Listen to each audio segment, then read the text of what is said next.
I mean, Henrik and I, to start with, we've been friends for around 13 years. So we go way back as friends and colleagues.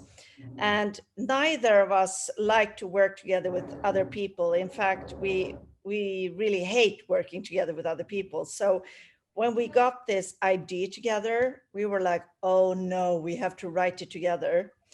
But it's turned out really great. What do you say, Henrik? Well, I think that the thing that we were concerned about was that it would affect our friendship in a bad way. But I think our friendship actually saved it, because what happened is, since we know each other, we had no prestige. There were no egos that needed to be pampered. You know, we could be quite brutal with each other, say, this is a bad idea, this is a good idea. And we shared the same vision for the novel or the novels. So I think our friendship saved us, actually.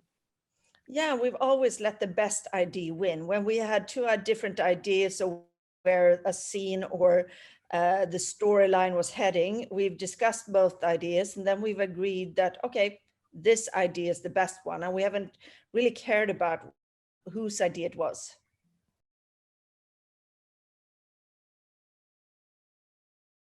Was something I really took to heart, that really inspired me to strive to do the same things. And that was something that I hadn't explored before. And also to be able to take all those tools on how to write fiction, and to see how Camilla so brilliantly weaves together her characters and universes, and to apply my knowledge of psychology onto that.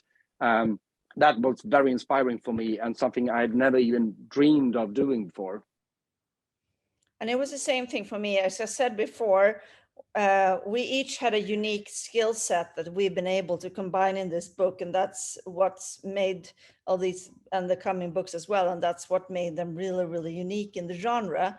And I'm a nerd, and Henrik is a nerd, but he takes nerd to a whole other level. And that's something that I've just found so much joy in and brilliance when we've been working in with these books. We call it going down the rabbit hole. I mean, when we two start Googling, we have a hard time finding our way back, because we go so far down the rabbit hole. And that's a joy in all the nerd factors that we put into these books.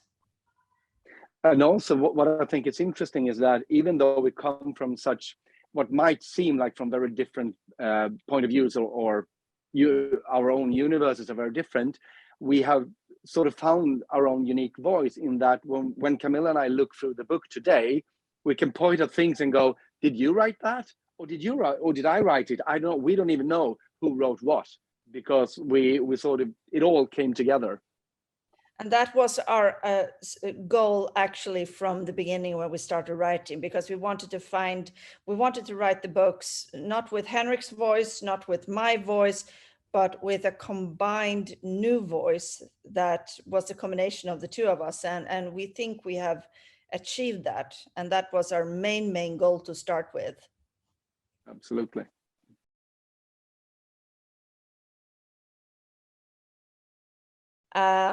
The first book, the one we are talking about now, The Mentalist, has sold incredible numbers in Sweden since it came out. And it actually seems that the Swedish readers have really loved the combination of the two of us.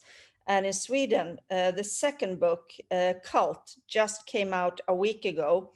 And we are a little bit ecstatic, Henrik and I, because we've been getting rave reviews, and in the really I mean, except for example, in the most heavy important cultural magazine in Sweden, we got a fantastic rave review. So it's been so well received, and it feels like people are getting what we want to do. Yeah, and that wasn't, you know, we didn't know, will people understand? We thought that we were clever, sorry, but would other people think so as well? We had no idea, but it seems like, yeah, people do get it. They do understand what we're trying to do, and that feels amazing. And to have that response both from the readers and from the critics as well, that's it's mind-blowing.